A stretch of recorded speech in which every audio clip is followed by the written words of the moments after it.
Greetings and welcome to a Wednesday edition of the Shotgun Start. It is January 15th. Andy, how we doing? Brendan, I gotta say, I am doing awesome. Exceptional.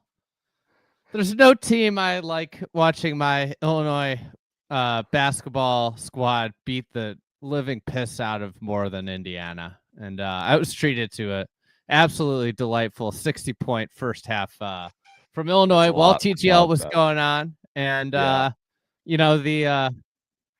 expensive Indiana roster just embarrassed on their home floor. So we can talk about TGL You could say the same about the Jupiter Lynx, embarrassed on their home floor, essentially playing at home in South Florida.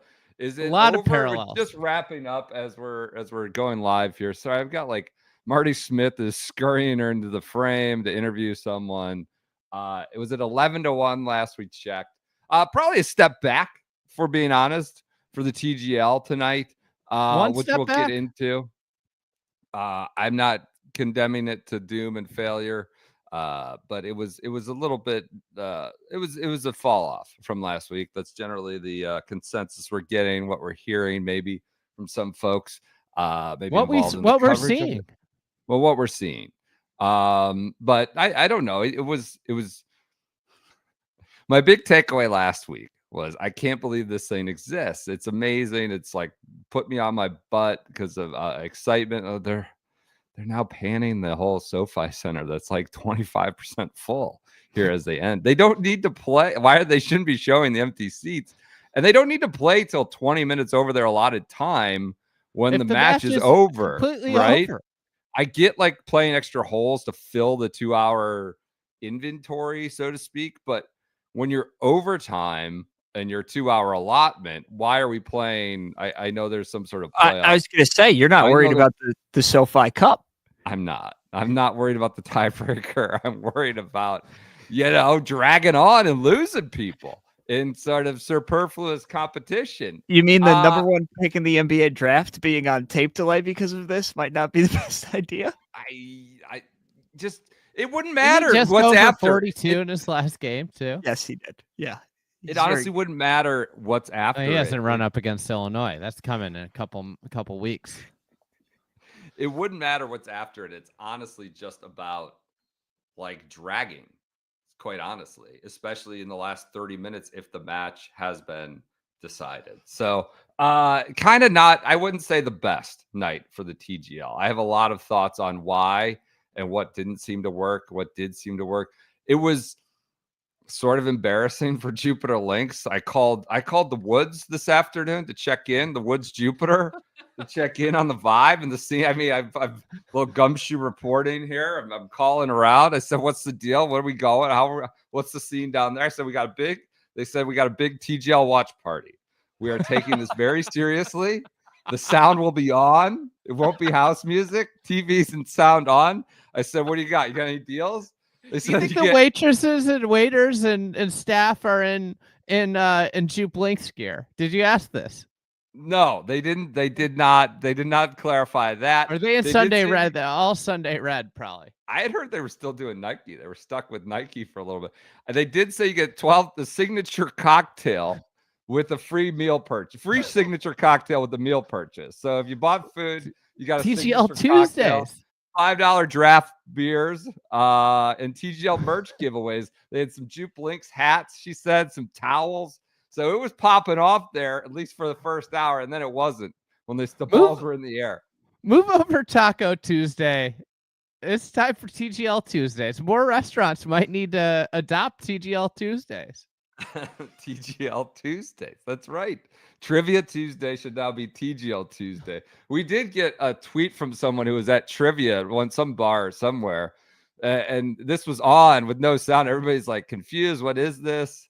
They're like, oh, it's Wii Golf. Is this like more expensive Wii Golf, more costly Wii Golf, which seems sort of dismissive of the work that's gone into this. But it was, again, 2 straight weeks of blowouts. I made a joke about the committee.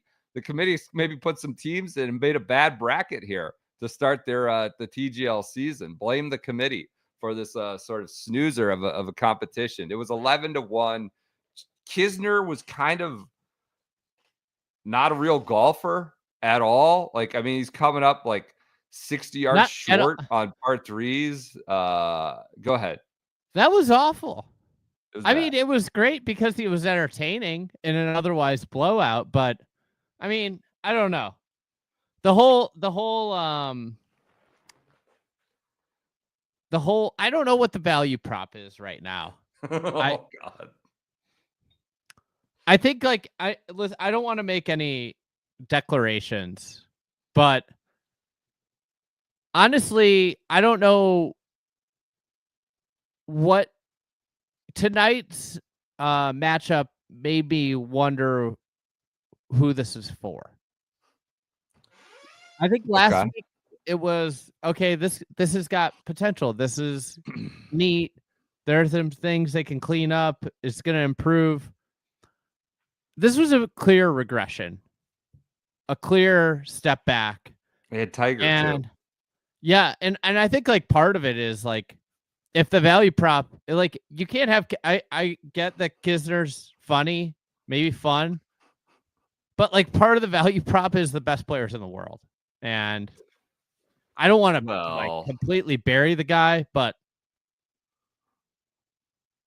he ain't it right now. He was bad. I mean, when we're talking like bad into the simulator, bad off the turf, bad putting, bad chipping, bad approach shots, bad drive. Like he was like just poofing it into the water. The par 3 shot was horrendous. I would say like my big takeaway, and you're sort of hitting on it for me, like who's this for? Like I think last week it was great. It was just like, this is incredible. This exists. This, what am I seeing? What am I looking at? At some point, there needs to be like an element of competition, right? Like, is this competition? Yeah. Are they feeling it? Or is it just like guys dicking around, very famous, very talented guys sort of dicking around in a giggling entertainment way, which I'd say is not purely bad either or dismissive, but it can't kind of be in between. And it kind of felt like tonight was sort of in between, like an all out, just like circus hit and giggle type thing and competition. And it's kind of in between. I don't think the ESPN broadcast is doing a lot of favors for that now. It feels like there's sort of an element to them, like they're broadcasting like a, I don't know, like American Gladiators or putters. There's just like a weird, uncompetitive sort of presentation about it. And I think that I think there's a genuine lack of golf knowledge involved with the broadcast, and maybe the entire product, and that might be the rooted issue. Because if it's not for golf fans, how do you have a golf product that's not like tonight? Well, they would was tell you it's not a golf product; it's an entertainment product. But you got to get the golf fans first. You have to have the golf. Like how do you have a golf product without the golf? And like I think like when you look up and down there, the broadcast, like I mean I don't want to crap on, but Matt Berry said like he said 184 yard ball speed tonight. Yeah, well, that was just. And I know you can mess up your words. Yeah. But at the same time, I don't think it's a leap that he might not understand what ball speed is. I think he does. I'm not going to pop. All right, I'm fair. It's fine to ask, I guess. I don't think that like I think like Marty Smith is a talented interviewer, and he does some golf. But like he's not a golf person. And SVP was a golf person 30 years ago, and I think he elevates anything he's a part of, but he's just like kind of a intro and intermission guy for this product. And I just think in general, it's if you can't appeal to your base well, then are we trying to attract new viewers like casual sports fans? I think so. But and like what's the value prop for them if they aren't golf fans? Like you have to have some. And listen, like I'm still super bullish on like the platform's unbelievable, but how long do you have the platform for if you can't figure out the product? And the product seems The product seems a mile away from where it was this week. Is that just because of I mean, there's diminishing returns once we see more and more of it. I honestly, I think like at some point I'm going to have to feel like there's an element of competition. It's going to have to feel like these guys are Yes. competing and they want to beat each other and they want to play well. I'm not saying they're not they're not trying. I thought they were. Honestly, the biggest sort of affirmation for this point was when Sahith said, like, I am really juiced up right now. I'm feeling the adrenaline. These balls are hitting a full club more just on adrenaline. I touched 184, and I've never done that in a tournament before. And he was like giddy, like a school kid hopping back over to his teammates to like celebrate. Like he was clearly feeling adrenaline of being on stage, of competing, of being in the arena. And I need to be convinced of that still to understand that there's some sort of competition. Now, I'll add in to the struggles. It seemed like they were having some issues with the tech. I don't know. I was hoping it was tuned up to do its own little the AI, the robots turning against us and doing an overclub challenge, trying to embarrass. But these guys were airmailing them early. Homo was sort of, I don't want to say he was complaining, but it was like kind of incredulous about not being able to get spin. He's like, I didn't hook that on a couple of occasions, or I didn't. Like, it's just not cutting, a few others were saying. Like, they weren't necessarily, that's not to suggest the tech is broken or not working, and maybe the players just need to adjust it. But clearly the ball was going farther than they expected early on, and it wasn't moving or spinning maybe like they had anticipated. So that could be an issue that gets smoothed over, to be fair, gets worked out, maybe results in more competitive golf shots, or golf adjacent shots, whatever we're calling this.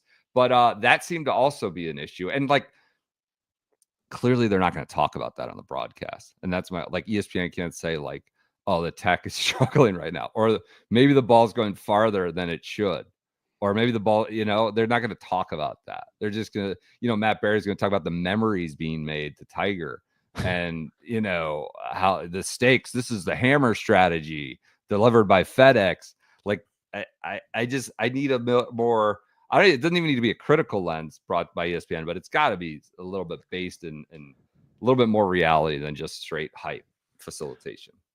Yeah, I think like one of the things that with a new product, you want to do some stuff well. And I think there's so much going on that right now, like, and there's so many different things that are sold and features and things that they have to jam in that I don't think, and they're 2 weeks in, right? Yeah. There's a lot of time and matches, but I think there needs to be some sort of focus on like, let's do this aspect well. Because to me tonight, like, the bright spots were Sahith. I thought his commentary was really good. Absolutely. He had some really good shots. Like, you could see, like, on the spear hole, he like really tried to hit it hard because of the design of the hole. There wasn't, and on the backside, there was no commentary about like he went after that one because it's wider. Like, these are the things, like, the pinch when point. What a good TV product does is explain things to people. And if that was an NFL game and Tom Brady, who's gotten a lot better, was on the call and they brought an all-out blitz and the quarterback had audibled to a different play, Tom Brady would be like, this is what happened. He audibled. Like, that's good television. And instead, it's just like, oh, he hit 184 yard ball speed. Yeah. But no mention of like, because of this. And like, the other big thing that was a big win to me, I thought Max Homa was really good with just his off the cuff remarks, and they were like all self-deprecating. It was hilarious. He was really good. Like, those were things I took away as good. But like, the issue I took, the big thing is like, we need one of these to be competitive. Maybe when it's competitive, it'll be so much better. I could see like I think like that's been one of the big issues, and it's a bad hand that these things have gone the way they've gone. But like the golf, the core part of the product, the golf, and the commentary around the golf has not been was really bad tonight. Yeah, and this was like, I think, supposed to be a big momentum builder because you had Tiger. Like, this is the one thing that gives anything in golf like a boost without a proof of concept is Tiger still. Like his involvement, the sort of imprimatur of Tiger or the stamp of approval of Tiger. And it's like whatever we call like a off the bus advantage that something might have because there's Tiger involved. And that's clearly what has elevated this thing to be, have sports owners invest in it. And they kind of got no memorable moments out of it. Like there was the nothing. Memorable moment is him walking out. A guy in the league and that is playing so bad that Tiger almost falls over laughing. I mean, he was in tears, which it was kind of funny to see. Tiger genuinely cried laughing.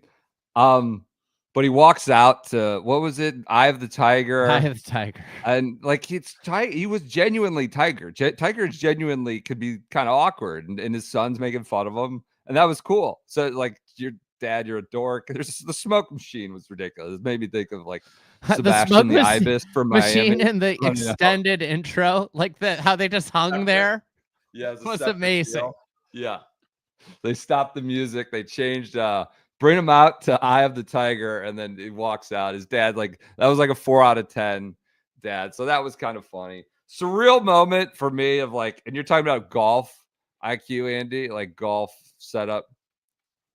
Was like last week, I was like, I can't believe this exists. This week, Serena Williams was in this arena on the TV set talking about a hole named Boomerang in a simulator arena somewhere in South Florida. It was just bizarre. I was like, this is from some sort of fever dream. Serena Williams talking about Boomerang, the hole. And at one point, she just looked maybe not super excited to be there. They were asking about the Australian Open, and she's talking about, oh, I love this so much. I'm watching every match. I'm into this. Like, I miss it so much. I love tennis. I didn't realize how much I love it until I'm like here watching golf. I was like, whoa. I don't think she meant to like navigate her way down that road, but it was kind of a backhanded compliment. She's a minority investor or owner in the LA with her husband's, I think the majority, whatever. I don't know how they split it, but Alexis Ohanian, they were there, prominently featured. But she looked deadpan the whole week, the whole afternoon. For the second week in a row, the celebrity interviews really did not deliver. Who? Alexis? It was Alex Morgan, Nate, and Serena. And then the intermission also. Like, if you're good, how do you have an intermission? And if you're going to run 20 minutes over your allotted time. Yeah. Yeah. I mean, I know her husband's a golf fan. I know that. Yeah. They had the UKG rail cam, the genesis moment of the match, the Best Buy this or that or other, the FanDuel intermission, all these things that they've sold to the hilt. I mean, they got PGA Tour house ads running inside a Monster all on the boards, the hockey boards, the display boards. Love to see a Monster Energy. It's very branded. The Serena interlude and then having her talk about the golf hole Boomerang was like, this isn't great. As Jupiter's getting woodshedded and Kisner can't find the club face, you're just sort of like, I don't know. And it sounds like internally there was some like, all right, admission that this wasn't the best night. And you only make a first impression once with Tiger. That's the issue. I'm like, at this point, I think the issue is, how many chances do you get to tune in? And then my back end of the question is, if the broadcaster becomes uninterested or less interested, do you start to get pushback on the channels? And that's why it like needs like critical kind of like, they need to have a good week in the next week kind of needs to be a good week. The next 2 weeks, I think they need to have close matches, and they need to have good weeks. Some real competition feeling.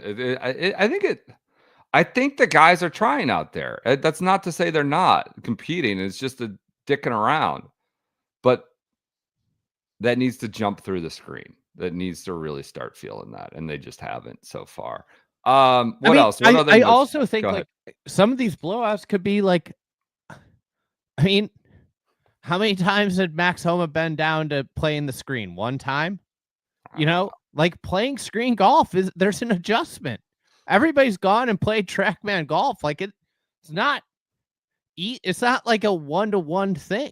Like sometimes you get beat in TrackMan golf by someone who never beat you in real life golf. And like I think that's actually like a thing here. You know, like you could tell that LA was spending a lot of time making sure that you're lined up the right way, you know? Yeah. Yeah. Was Justin Rose a star tonight? Sure. Can I make a point that's kind of insane? Yeah, of course. This is your podcast. Justin Rose was in the Emirates, captaining the Team Cup, has a Rolex Series event in a Ryder Cup year on the DP World Tour in the Emirates, where he just was, and left to go play this. That's kind of banana land. Is that not? And I was asked by Gary Williams on, I guess it was Monday on Golf Channel, like, is anything TGL doing? What's TGL doing to augment the PGA Tour? And I said, I don't know that it's doing anything. I know they're partners. It could make its like most famous players a little higher profile, but I don't think it's augmenting the tour in any way. It might be cutting in. Here you have a direct conflict, in my opinion, that Rose left a role in a Rolex Series event in a Ryder Cup year where he already was, like he was in the Emirates, and flew to this. You've got Tom Kim not playing. I don't know. It just, like, it was way better than the Sony Open last week. It was a much more appealing product, like bar none. Interesting, I should say. I don't know that it is augmenting the PGA Tour. It's taking some of its stars and putting them on a new stage. But there's only so many pieces of the pie, the attention pie. And I think it's taking some of it, not augmenting it. And it was crazy that Rose was, and he was a star, I guess you want to say. He was a star tonight doing his LA thing. You know, it was amazing. Played well. Yeah, he did rosy things, just burying those medium, 10-footers to like have or win holes when it looks like you got the. I thought after that first one, we were getting the full Ryder Cup two-handed fist bump. Yeah. He did a little bit of that. He did a finger wag, right? The point, but he didn't get into the two-handed fist pump. You know what I loved about it is like he has a very distinct walk off the green. Yeah. And he like that. Yes, that he does. Came through I know exactly on the camera. Yes. Like it's very tall. It's very yes. It's very he, honorable walk. Yes. Chest back, shoulders back, chest out thing. Yeah. Yeah. He was a star. It's just a delight. He's just a delight. Collin Morikawa was fine. He was interesting. Max was great with some of the banter, and so like can they just put Cooper Flag on already? It was like a fun line from Max Homa. I can't wait to watch Cooper Flag. How about, why are they playing Kid Rock Cowboy for Kisner? I mean, it was just kind of weird that they're playing Return of the Mac for the 20th time as Tiger's down 11-1 and like hitting it, nowhere near his target. It's just like, why are we playing Return of the Mac anymore? It's over. For competitive reasons, can they play? I mean, no. I think there's very plausible path. They've only probably got 2-3 more matches they got to commit to. They play everybody, right? They play every team. I don't know. So they got 5 total matches. Okay. All right. Each. I think they could figure out a way to never have him back on. They could. That might put too much onus on young Tom and Tiger, and yeah. How about Morikawa? He was like ballyhooed as he's going to be this TGL star. Yeah. Because of the way he talks. But with the format being the alt shot, you can't have bad players or else there's going to be drubbings. Yeah. You know? Yeah. You know who's the real star of the show early on? Pick your plunder. I mean, pick your plunder. This little preview, you're having Augie Pisa, the brilliant mind behind Pick Your Plunder on the Fried Egg Pod. I'm not going to step on that. But for plunder, I mean, you want to plunder. You don't want to become the plunder on Pick Your Plunder. And there were 3 water balls, like terrible. The Guardian bunker. That was a disaster. How about that was an early start of the show. Oh, that's what I was saying. Like Tiger hit it 30 yards long with a wedge. Over Club Challenge. Someone said it to Over Club Challenge. I mean, when we're talking about hit and giggle and not being at the end, Kisner didn't even know what he made. He's like, I made a 6. I don't even know. He's like, well, like that's not good. That's sort of undermining the seriousness. Like he's like, I got a 6, or you're giving me that for 5, or what is that for? Like he's like, I got a 6. They sometimes don't know. Let me draw a parallel here. Hazards, I guess. I'm going to draw a parallel. It was clear that Indiana basketball didn't care. You know, some players on Indiana basketball didn't care tonight. And eventually that permeates through the team and through the product. And that's what happened tonight in the Indiana basketball game. But like, I do think like legitimately Kisner, I like him. I thought it was funny, but at the same time, it could be damaging to the product. Yeah. If he clearly doesn't care, right? Then why as a viewer should I care? Yeah. Is the audio cutting out? We're getting a lot of YouTube comments about the audio, PJ. It's refresh and seems like it'll be work on the YouTube. Yeah. If Kisner didn't care, why should you care? It's a fair question. Love the Kid Rock, though. How about Trevor Immelman made this point on Twitter. I had it in my early notes. Collin Morikawa having a yardage book was great out of the back pocket. Well, I think it doesn't have a sponsor on it. It's definitely got to be a brand thing, brand activation. Having a sponsor on there. Tita, called the Tita Woods being there. Charlie, I made me think like, what would Earl think of all this? Like, I don't know. Seems like he probably wouldn't take a positive view, but who knows? Can't project on that. What else did I have in my notes? Do you have anything else? I was surprised that Kisner is not even a member of the Pancake Club, the Swedish Pancake Club. He's a 4-win guy, not a 5-win guy. Positives. I thought that it was a really nice addition that they got some stats going in. I think the stats should be like mandatory on every tee shot. We should be getting those stats. They got it worked in on some of them. That was great. I think it would be worth getting all the stats in there. We saw our first timeouts this week. Yeah. I don't think they should exist. Okay. They used them to like ice the guy one time and then another time to read a putt. So there's like goes a couple ways, it seems like. Yeah, I think they used them on both times on the putt. Yes. And but one as like a way to No, ice I thought the it was opponent. time. Both times they had time. They got more time, I believe. Yeah, but I thought okay. All right. I think in both cases, I thought they had putts to win and they used it. They got more time, made Tiger it. did. Yep. No, Tiger. They took a timeout. Tiger missed the hole by a foot. Well, they LA used 2 early, both okay. for. All right. But anyways, I don't think they should exist. All right. Why? Just why do we need another thing in here? Again, I think a shot clock violation would be awesome for the product. Rip the Band-Aids off and just like it will help them have a cleaner product. Okay. I think they really in the next week have to like refocus on we are showing a golf product here. And the interviews with whatever celebrity there, even if they plan to have them there, like you don't need Serena Williams in there. Like focus in on like at least making someone like the product. You know, like there's the whole theory of like you need to have 1,000 true fans for a product to be successful out of the gates. Like my question 2 weeks in, does TGL have 1,000 true fans? Well, no, it's 2 weeks in. No. Okay. So like, how do we get there 4 weeks in? Right. Yeah. It's a fair Well, how would you say it's more of a golf? Setting up the holes, setting up match strategy as it's happening? What would be a suggestion? Do you think they're What hurt if by what like if you just let it be golf? what does that mean?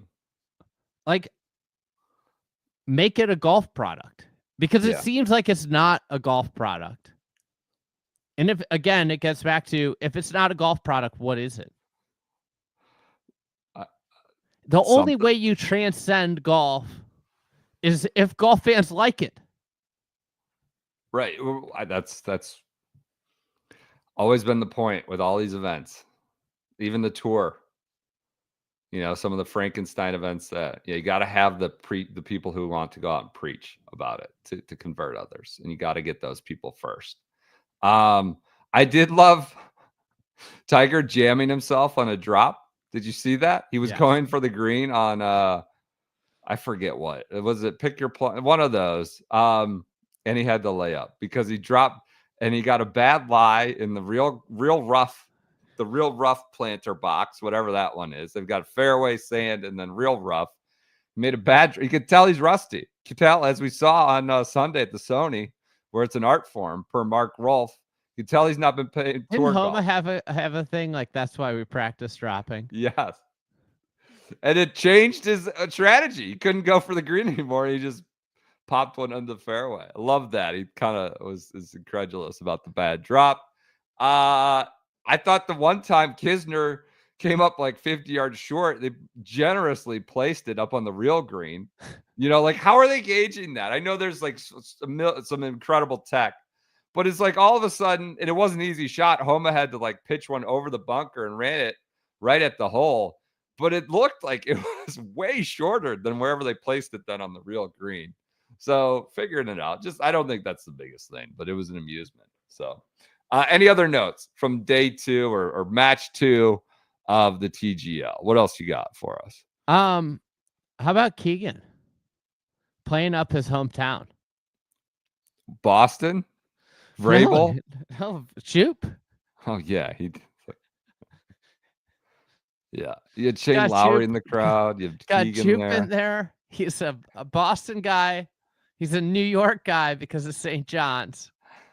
And he's a Jupe guy. Were you disappointed? He's just a man of many communities, man of the world. Were you disappointed Derek Stafford didn't do the touch gloves moment? They just skipped right past that again. Why did we lose that? If you're gonna cut anything, how do you cut that? Stafford was kind of invisible tonight. I don't know. I think he got in there. He got in there at one point. It sounded like to yell about playing it in the bunker as it lies when Tiger left it in the bunker. Oh, yeah. Rosie was running the shot clock down. I thought we might get one. That was many more close calls tonight than compared to match 1. He runs the Princeton offense, the 4 corners. Runs it down, cutting, milks the clock, back cuts. Yeah. Lengthens the game. He knows that he's got more endurance than everybody else. Are you worried about your Jupe links after tonight? Yeah, of course. I mean, the Woods at least they got the free signature cocktail with the meal purchase tonight and some nice swag. But the scene had to turn sour real fast. I mean, you're sort of crying in your beards quickly as opposed to celebrating. They're uncompetitive. I mean, they have 2 semi-retirees in Kisner and Tiger, right? I mean, Max Homa's been a great player the last 4 years or whatever it's been. He's the highest ranked player on their team. Where is he at now, even in the world rankings? I think he's like 30. Yeah. So, yeah, I'm worried about my Jupe links. I'm worried about sort of the whole infrastructure. Feels like, we're more of a mid-major swimming in the deep end in terms of the market we're in terms of talent, and in terms of debut. It was bad. DJ Khaled, people are noticing, he was there. I think that came down from on a high. No more Khaled on the mic. They'll show him, but we're cutting that out tonight. But go ahead. What were we gonna say? Homa's 45 in the OWGR. Okay. All right. I think Go that, ahead. yeah, in general too, like this is a real question. Again, like if you want to make this like somewhat interesting, maybe there should have been a conversation about like, why didn't we play Tom Kim this week? He's ranked 23 in the world. He's our best player according to the golf rankings. Why didn't we play him? Like, why isn't that brought up? Tom Kim's the fourth player. Like, and I think like there should be questions with Tiger. Like, I get why he wanted to hit the first tee shot, but as we saw on that spear hole, you probably wanted your longest hitter hitting there. Yeah. Right? Like these are like things that would make the product more interesting, a little more complex. Because right now it's just like guys hitting into the screen and kind of dicking around. Well, That's not gonna work long term. Yeah. What would you grade the overall night? What would you grade the first night? First night, it's called like a B+ or something. I think like the that. first night was like a B+. They got it off the ground. Tonight was like a C-, a D+. D+. Yeah, which you're only gonna have that first Tiger rollout once. I mean, I know he's gonna play and it'll be smoother, but like you kind of had a chance to capture something, and it felt like a step back. So I don't know. You get him against Rory's team next time around 2 weeks, which could be a step forward. We'll see. I think next week could be compelling. You know why? Cantlay versus what? JT? No, they're the same team. Cantlay versus the shot clock. Is he playing? We're not sure yet. Are we? We don't know for a fact that he could. We got to get our lineups dialed in. I think JT sounds like he's in. We had Matt Berry said Billy, we got Billy too. Billy could be electric in this. Billy, watch out. Does turf greens, if a baton toss goes awry, how will the motorized green hold up? Will it break a plate? One of the 1,700 plates that adjusted. The piston engine's going down. Matt Berry did say that it would be Ricky and New York Golf Club is how it was billed. So I guess Ricky's back. I guess that means Ricky's back. Okay. Seemed like JT was playing for Atlanta next PJ, week. What were your thoughts? I feel like tonight is kind of where it jumped the shark a little bit. It's day 2. I kind of left being like, what are we doing here? Part of it being the non-competitiveness, and part of it that I don't know what I expected from Tiger, but I feel like I expected a little bit more, like on the mic or anything. He's never been good in that situation, though.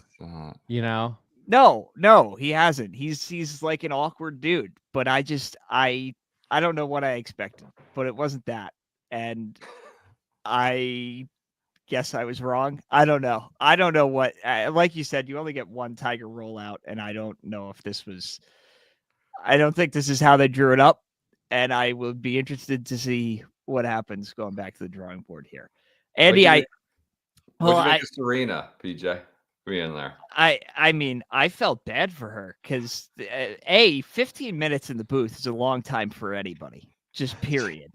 Like that is a long crazy. Time to go up there and she doesn't know anything about golf. She said. I mean, I've played like once. But even before that, they showed her half a dozen times in the first 10 minutes, and she just looked bewildered the entire time. Like had no idea what she walked into. I felt awful that I don't know if she knew she was going to be on TV that much. Obviously, she knew she was going to be in the booth, but the early shots of her, like during the intros and stuff, she just looked absolutely befuddled by the entire situation. I felt bad. I felt really bad. What were you going to say, PJ? It's something else you're going to ask. No, Andy's tweet about the technology being off because Tiger mishit a wedge. I mean, to me, I thought of the Kobe story where he went out to shoot in warm-ups in Charlotte, and he was like the rim's an eighth of an inch off. And I feel like Tiger would know that same thing, being like, oh, I hit that thing like 94 yards on the dot. And he just couldn't say anything because it's his own league. Wasn't he trying to hit a lob wedge like 102 that went 130 or something? Didn't like a L wedge go 130? I think. Yeah. So those guys, like, They're the most fine-tuned precision machines in the world when it comes to hitting golf balls. I think they would know. I just do. You can get a flyer lie and stuff, but you know, It also makes me wonder though, like I think like this is where like screen golf, simulator golf's a little different. yeah.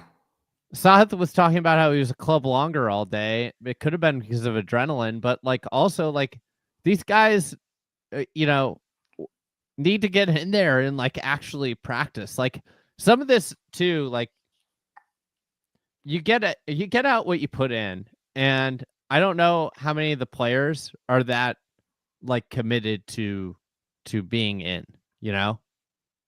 So it's I mean, yeah. It's a problem we've seen on the PGA Tour, right?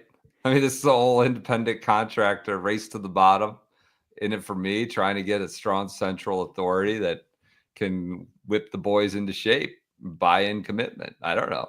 I'm not suggesting there's a lot of guys loafing it in here, but that's just a challenge in professional golf, and whether it's TGL or anywhere. So. Tonight felt more unserious to me than last week did. Yeah, that really. sense. Absolutely. Okay. Like by a lot. Is that because it was like lost? Why? Because Jupiter, you felt like wasn't taking it serious or weren't good enough, or what? Why the presentation? Yeah, obviously Kevin Kisner like hitting it into the water on every single hole was kind of tough to watch. But then B, I feel like the presentation was off. Like last week felt like a big like event. It felt like ESPN put a lot of stock into it. It felt like there was more SVP last week, which always, as Andy said, like elevates it in my mind. This week, it just felt like wildly more chaotic from a viewer standpoint to me. It was choppier. The production was choppier. We're leaning like pretty much negative here on everything. I feel like I don't think there was one thing that was better this week than last week. Okay. Do you? No. And that's a hard thing because you want to see this improving. Like I guess the only thing I'll say that like I thought was better was the inclusion of some stats. Okay. There needs to be wind. Like why are we playing this windless golf course? You know? Even like if you're taking this as like a serious competition, which again we can debate. Well, it has to be a serious competition. What sport on television isn't a serious competition? Have you guys seen darts? Darts is more electric than this. I don't know. Like you could make an unserious competition entertainment, like a NBA, like an all-star or something. Yeah, I mean, yeah. I guess wrestling, but that's all scripted. It's a storytelling. They have writers writing it, making it compelling. Sure. Like I guess I don't think like you could have this be unserious and have the personalities of the PGA Tour carry the day. That's just not. That's not going to be good. Yeah. If it is a serious competition, though, I feel like you could do it once. Like having Tiger throw the hammer on the first hole was like a good TV moment. But if they're just throwing the hammer back and forth every single time, then this is just a joke. Like there's no strategy behind it. There's no thought to it. They're literally just doing it like as a meme. Whereas like there's some dissonance between they're supposed to be taking this seriously, but then like this key crux of the gameplay is literally just being used as a meme. And an ad for FedEx. Yes. I do think there's some real interest in strategy that could be go into that. I don't know. We're getting pushback in the comments that this is not for the serious golfer. It's just entertainment for that's fine. Doesn't have to be for the serious golfer. Doesn't have to be for the serious golfer, but it has to at least capture the serious golf. It doesn't have to be for them, but at least has to interest them and engage them in a way and be for other people. I'm not talking shit about darts. Darts is what this should be. And it's they don't have it. We'll see. I'm not drawing any conclusions that it's done or it's toast or it's jumped the shark. I honestly won't. I think they've gotten some shitty draws with lack of like really any interest in the competition of the competitive matches, some bad draws there.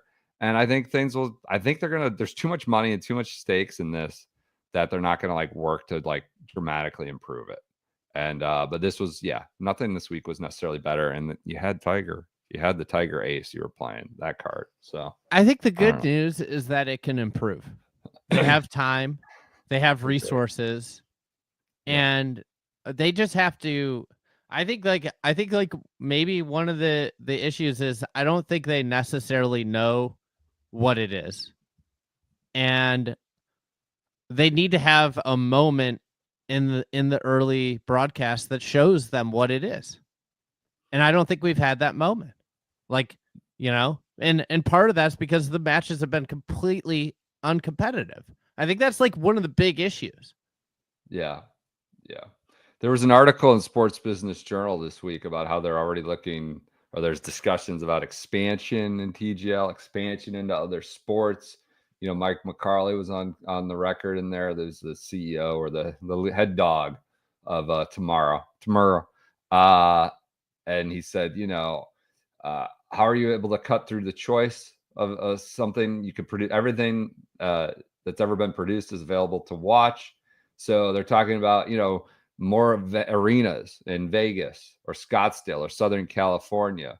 They're taking site visits already for new arenas. Apparently, there were NFL families like the Ford family, Wilf family, and founder of the Toronto Raptors were all there at night one. Like, I mean, it's South Florida. A lot of these rich people just are around and available. That doesn't mean they're investing or buying a home. I would, as NFL fans, I think we would caution TGL and getting in bed with some of the old longstanding ownership families in the NFL. I wouldn't get involved with the McCaskies, maybe, or the Haslams, the Woody Johnson group. Maybe not the route you'd want to go down, but the Ford family, Wilfs are around apparently. But they said, I know it's interesting, McCarley, and everyone's talking about it, but it's fun to kind of pontificate on what could or could not be, but we have a job to do. We got to deliver a compelling product. He said, absolutely. He has live players in mind, but the reality is we have a good business in what we have right now. So they're talking about expansion in sites. They're thinking about they would be open to live players or more different players. And they've talked about, you know, they've been pitched nearly every sport from around the world going beyond golf. But I think, as he says, to quote him, like, he's not distracted and looking at all the new. He spends, you know, 5 to 10% on that. And everything else is on what they got now. And it seems like after this week, they're going to have to really focus on that. And they will. They will. Anything else on this debut or night 2 before we move on? I think that's all I got. I'm going to continue to be excited to watch this. Yeah. And I think, like, at the end of the day, I want this to work, but I'm not going to sit here and say that I watched something great tonight when it wasn't great, you know? Yeah. Yeah. I'm excited for Cameron Young next week. I'm blindly assuming we're getting him, and I'm legitimately jacked up to watch Cameron Young hit balls into a screen. Yep. Yep. All right. I'm genuinely excited for my cup of coffee tomorrow. It'll be a good walk. I'm ripping through a full pot of coffee right now. I don't know what I like. My wife and I were just going. We're making a full pot every morning. I guests over in the morning, helping with kids and stuff. Ripping through the Good Walk coffee. I'm going to up my subscription at goodwalkcoffee.com/shotgun. I'm going to have to change the intervals. It's going to need to come sooner. It's going to need to come in a burlier box. We need more coffee. Ripping through it. I've been mixing fried egg blend one week, then on to shotgun start blend the next, which is a little darker. Fried egg blend is more of a medium roast. Goes to support our work, support the podcast. You get 20% off when you use the code SGS. You also get recurring 10% off when you are a subscriber. Again, you can pick how much you want, how often you want to get it. You don't have to worry about going to the store. You can oversubscribe, so it's kind of always there for you. The worst thing in the world is when you need coffee and you go to the cupboard, cabinet, whatever it is, and you're kind of out of beans. You got no beans, you got no grounds, whatever it is. That's the worst. So you can oversubscribe. I've been basically running an Airbnb over here the last month of my life. And all of our visitors have been thoroughly impressed with the coffee. I love that. Love that. You're winning hearts and minds. That's right. While you're hosting people. Love that. You go to goodwalkcoffee.com/shotgun, promo code SGS. Again, we spent hours working on this blend with the folks from Good Walk. It's a small business focused on the golfer. Support them, support us. goodwalkcoffee.com/shotgun. Andy, the TGL has happened, but this is a burly week of schedule. It's a good schedule in World Golf. You got a Rolex Series event over in Dubai. You have the Amex on the PGA Tour. You got John Rahm. You got John Rahm crying about OWGR points and the plight of Liv. You do have that. I'm kind of over John Rahm's complaining about that. I just complaining about anything. It seems like they all bought the Norman lie that they were going to get OWGR points. Let's just read it right now. At this point, to not give Liv World Ranking points and the credibility it deserves, I think is wrong. I understand we've all made a decision. Well, that's good. I understand. It's good. He understands that. He's also still a fan of the PGA Tour. Remember that. He's a member, he says. I don't know why you tell me I'm a member, not a member. He said that Valhalla. I've understand we've all made a decision. It's not as easy as it sounds. Thank you. But to say that Liv players don't deserve some spots in major championships, I think is wrong. And I hope that evolves into what it should be. Aren't we giving Liv player Neiman got an invite last week? There should be a way for us to qualify. And the world ranking points, they need to figure something out because it's not fair for anybody in that sense. Rahm is railing on the OWGR. You had Butch Harmon. He went off on, I think it was Matt Adams' program. He says, when you turn on the TV on Saturday and Sunday and you look at the leaderboard and the novice golf fan sees these 10 names and he has no idea who any of them are because it's not any of the superstars, that to me is wrong. The business side, it's at its worst it's ever been. The commissioner had taken Yasser's phone call 4 years ago, we wouldn't be in this place, was his quote. I think the arrogance of the PGA Tour, thinking they were the best game and the only game in town and that nobody's going to come in and do anything about that. Well, we've seen what's happened. All you and I want, or golf fans want when we turn it on TV on Sunday, is see the best players playing against each other. That's all we want. You know, I'm kind of sick of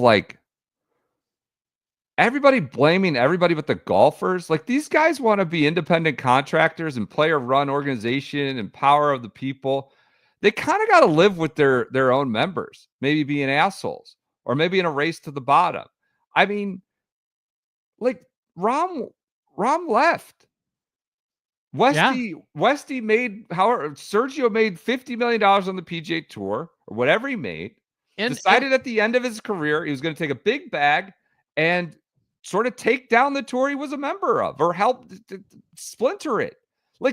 I'm not even criticizing the decision, but then did these guys to cry all the time about the mean Jay. I'm kind of defending Jay Monahan. The players want the power. You guys splintered off. I think what you're missing, they splintered off, and then certain individuals effectively held the tour hostage and created these extraordinarily clear PGA B events. And I'm not saying that was necessarily the wrong decision, but the tour has been stuck in this in-between phase, and I kind of agree with Butch in that it's never been, I mean, honestly, if you looked at, and I don't want to be Debbie Downer here, but if you looked at the Sony leaderboard, there was nothing on that leaderboard on Saturday and Sunday. And it was a fun tournament, and that's okay. But this week that's what it was though. American Express, I understand. This week at American Express, outside of Dunlap, there's Dunlap, there's JT, there's a couple compelling names, but if those three guys don't play well, it's going to be that again. And the issue is it's gotten to the point where people are going to pile on, and people aren't watching the golf. They're just looking at the leaderboard. I think part of this also is the TV. It all goes hand in hand. It's the tour. It's the guys that split off for Liv. It's the players that have made all these demands. It's the tour for demanding a outrageous rights deal that has made the broadcasters just completely strapped trying to make the financials work. It's a perfect. It's not. I guess it's a perfect some storm of delusion all here. these. Yes. About the worth and the overall demand, the value, I would say. And at the same time, it's never been a big sport. Like, you have to deliver something exceptional because you have a small base and you can't lose. Like, this isn't the NFL where you have 30 million people tuning in, and if you lost 10%, it's like, oh, we lost 3 million. We still have 27 million people watching. This is, we've got 1.5 million tuning in, and we can't, like, 1.2 is a disaster, you know? Or we have 1.2 and 900,000 is a disaster. Yeah, I didn't want to be Debbie Downer either. I just I saw Butch blaming Jay Monahan, and far be it for me to defend. He's obviously contributed. I saw John Rahm blaming the OWGR, and I'm just kind of sick of players created the situation. They want to have the power. They want to have member-run organization. They're the ones who splintered off. They're the ones who sort of took all this stuff down and broke away into a million pieces. And then they kind of go and turn around and blame somebody else for why they can't play together or why there's a problem. The players had the power, and they're removing the agency and what they've created here. And I'm just kind of sick of that. It's fine, make your decision, but I'm sick of just Jay Monahan didn't do all this. He's not the one that did all this. Could he have been more proactive? Did he mismanage stuff? Sure, of course. But the players here, there was a race to the bottom, and they've done this. They have to take responsibility for it. And it's always blaming. It's always blaming somebody else. They're these guys made so much money off of the back of a tour created by Tiger Woods, of a tour lifted up by Arnold Paul, people like that. These guys who aren't necessarily the main course, who wouldn't build, you're not going to build a tour around. And they just have had an amazing life playing one of the, I would say, best sports to play. If you're professional, it's not going to break your body. You can choose your schedule. And it feels like there's just a lot of bitching and moaning about a lot of other people. It went and sort of disabusing themselves of any agency or responsibility in creating this mess. That's all I got sick of reading that. So John Rahm is in Dubai. Quick transition there. I don't know. Do you need to pile on there anymore? Is Dubai the event of the week this week? I think it is. Sure. It wasn't TGL this week. They won last week. Like Adelaide. I guess God, I'm still shocked about the turn from last week to this week in TGL. I thought it was going to be better. Well, now there's only a place to go up, right? That's right. It can't go down next week. I don't think it will. Rob, like Adelaide, in addition to, a lot of people honed in on the OWGR quote, because on Dubai, this is a tournament I've always wanted to play. Reminds me of Australia. Adelaide. He says this. Well, you said, yeah, you can. You could have played. You could have come, because there's so much history, great champions, it's a quality championship. I love this city. Love coming here. Yeah, you could have, I don't know. Akshay, who's over there, he says, first time, I've always wanted to be here. Like Rob, could have come, I think. And thankfully it worked in the schedule this year. And this is kind of one event that I really wanted to kind of check off my list. And so far it's been amazing. Translation, I really need OWGR points. I didn't play at all last year before the Masters, and that really screwed me over. So this year I'm playing golf. Yeah. I'm not vacationing in all the spots that the tour was in. Yeah. Are you talking about Rom? Yes. Yes. Akshay added, I'm still getting my foot on the PGA Tour, so I'm hoping once I kind of get to that level, I want to travel globally. I want to meet a lot of different people and see different cultures. And so it's really enjoyable for me, especially being young. It's nice to have the opportunity. Look, I don't discount that he wants to be a global player. I applaud him.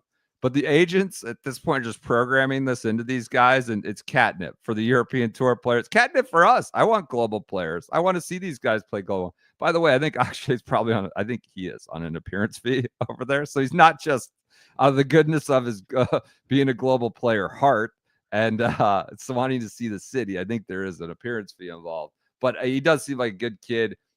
It's an easy line to say, especially when you're playing on the European Tour and you're an American-based player at this point. So that is your event in Dubai. What did I have it here? This is 2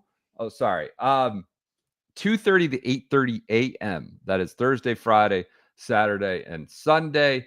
What is this? Is this the Earth Course? No, Emirates Golf Club. Notables are Akshay, Ryan Fox, Fleetwood. Fox, an actual real world player, maybe the last truly world player. Ryan Fox, Tommy Fleetwood, Tyrrell Foxy. Hatton, Great guy. Hovland, Minwoo Lee, Bobby McIntyre, who flew, Sony. Flew north. No, he didn't. Stop. He went Oahu, Dallas, Dubai. Probably flew north. Where did the Get north to come Dubai? in? Like a little bit, maybe. From Dallas to Dubai? Do you think he flew over the Arctic Circle? Or would that have happened if he went to Minneapolis? I don't think he would have done that. I don't think he did that. Maybe, yes. Maybe if he's, yeah. I think he just went. Should have taken Delta instead of American Airlines. But he did fly. You know what? It's nice. It was refreshing. Bobby Mack hasn't gotten to where he flies private everywhere yet. That's maybe the sanctity of Bobby Mack. He's still flying commercial. Well, there was an article about Golf Channel. Gary Woodland was on a commercial flight and Obama got on it. Like if the former president's flying commercial on, like, I don't know, with Michelle, I don't know. That was interesting. So you got Bobby Mack, Rory's playing his debut, 2025, John Rahm and Adam Scott, a very good field on the DP World Tour. Rory's got his little short club. See that little short club he's working with on the range? It's like that's like his new 8. It's like his thing. Kids club. It's like no, it's not a Poppy's club. It's no, but he's asking about it. He did a little interview on it. It's not a full blown kids club, but it's 60% of a full club. I would say that's his new thing. He's making some changes. It's his 2025 debut. Has played well, I believe, at this event in the past.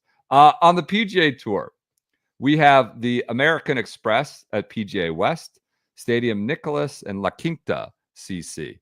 Who are your picks? Let's get the picks in. Sanjay M. PJ, Birdie Fest. He's going to go for it. I think I'm going with the tank. Chrome Dome. Chrome Dome tank? Chrome Dome tank. Wow. Okay. He is a birdie maker. This is a driver wedge fiesta. Yes. I'm going to go with a driver wedge specialist. There are actually 2 in this field. But I'm going to go with the other JT. Both JTs are driver wedge specialists. I'm going to go with the Postman, JT Poston. I used him last week. Okay. It's a good pick. I think he's top 11 the last 2 years here. So, okay. And he tends to win. He just wins these putting contest events. Sedgefield, John Deere. This is just a murderer's row. We need to come up with a name for these, not C-list, but something just like the real soft setup events. We'll come up with something. What type of win they are.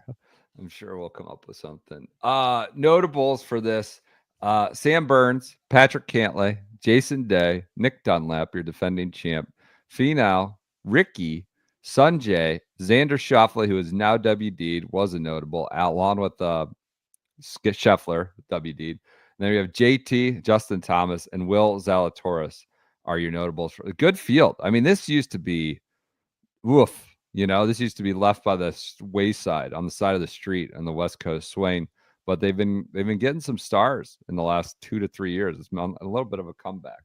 I don't know if that's an Amex thing or what's going on, but this is Golf Channel 4 to 7 all 4 days: Thursday, Friday, Saturday, and Sunday. Remember how Phil used to always play this event? Yeah, I think that's one of the things too when you talk about just losing Phil.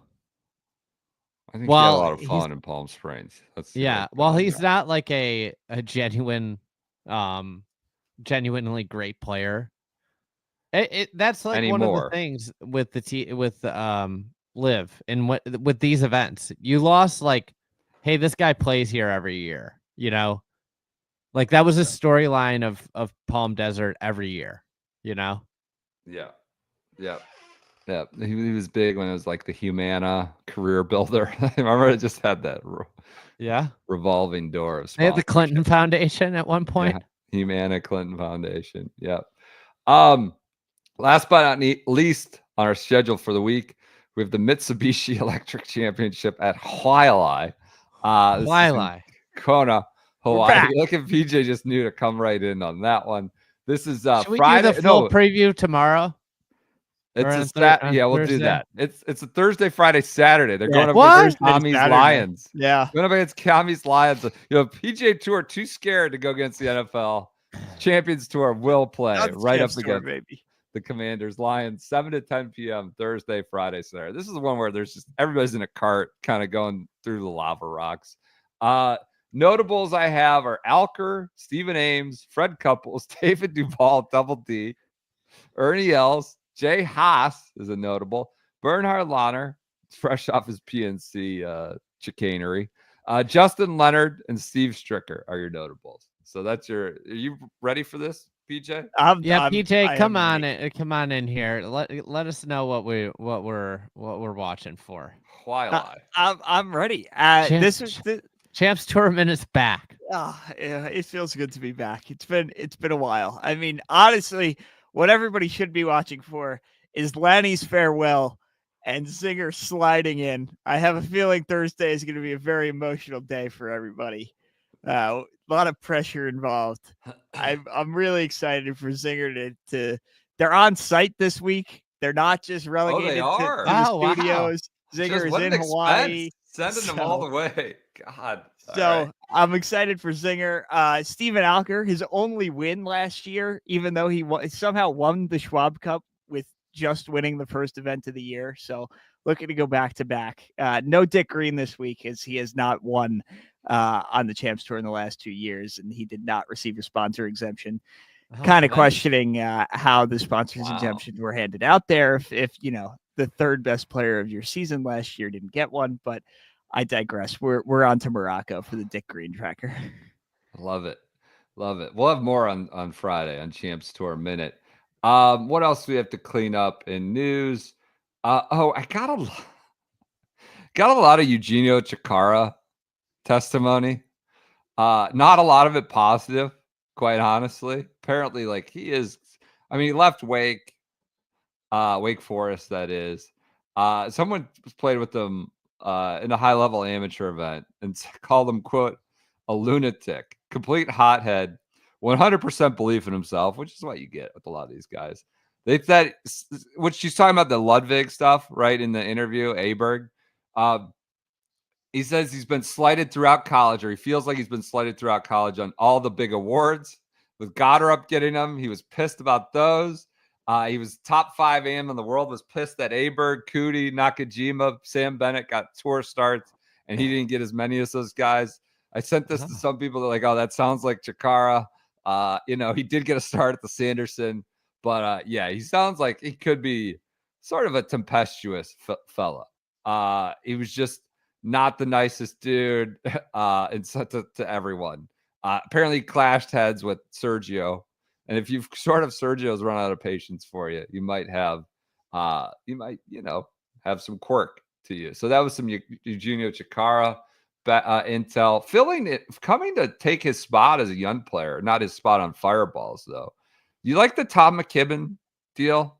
He's playing Dubai. Is he officially in? No. So what I've heard is McKibben's he's gonna do the Hatton deal. He's gonna play here. He's got his PGA Tour card. He's gonna play like Torrey, 1 or 2 events, and sign and peace out. It's kind of crazy. McKibben's going with his ties to Rory, Hollywood. Yeah,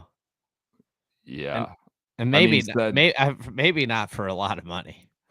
It sounds like not a lot at all. Maybe not even like 8 figures. But then you play for, you win 4 million. Yeah. He might have some family calling the shots on that. I don't know what's going on, but his last quotes when he got his car is I'm coming to be a PGA Tour member. So it seems like he's going to keep playing these, high money events on the PGA Tour or European Tour this week. And then it sounds like he's going to sign and jump to live. Seems like other news, Ricky's changing accounting firms. He's gone from Grant Thornton to EY. It's just going to hit them all by the time he retires. Grayson seems to be moving in big to live. They're on Rahm's shirt. They're on Rippers. Really, QC. Rahm? Yeah, Rahm was wearing Grayson today. I wonder how much of a spot. discount you get Rahm for 1 year after going on the shirt. You know, year later, or yeah, has to be pretty hefty. yeah. But he's still operating from a big positive in terms of off course earnings because of he's the kind of guy who would need to have his yardage book in his pocket for TGL, like Collin Morikawa. He's a primo walking billboard. Last but not least, a quick toasty tale. Apparently, he took a regular caddy to the Monday in Sony, got through and fired him after the Monday. Did he Monday into Sony? Do I have this right? Yes, he did. Okay, so he took his caddy to the Monday. You're taking him over then fired him after getting through the Monday, and then took a different caddy for the rest of the week. Also heard that the caddy was out watching him play though the first 2 rounds. Oh, really? The one he took from okay. All right. Well, that's good. Continuing. Well, you never know when you might get called back on the bag with the toasty. That's our first toasty. It's probably waiting in the wings. That's our first toasty tale. All right. I think that does it for this nice little Wednesday show. TGL, day match 2 reaction, and a lot more. Go ahead, PJ. What do you got? We have comments for the Chaplin bags. All right. That we were going to do on Sunday, and then the commies, and there was too much going on. So we got. I had to get the grill going. This one from Mike Hasty. Okay. This was on the finale. I'm not notorious. Michael Hasty, the NFL player. I'm notorious for not watching many movies. People are always saying, "Have you seen blank?" And my answer is almost always no. And I say I don't have time. However, I'm starting to question if I really don't have time after watching over 20 hours of the SGS year in review. All right, love it. That's that one. Free bag for that commitment. And then J. Walter Weatherman on YouTube. This was the marathon that was like 4 hours. He said if you started this episode at the same exact time you teed off in a group with Ben Crane, JB Holmes, and Carlota Saganda, you could play at least 10 holes before this was over. So if you were claiming your Chaplin bag, investment in those live shows, get your bag. Email SGS Golf Advice, email me, and then we'll get you your bag. All right. Love it. Love it. All right. I think that does it for this Wednesday episode. Appreciate your continued support of the Shotgun Start. We'll be back Friday with some golf advice, a few other check-ins. We'll talk to you then.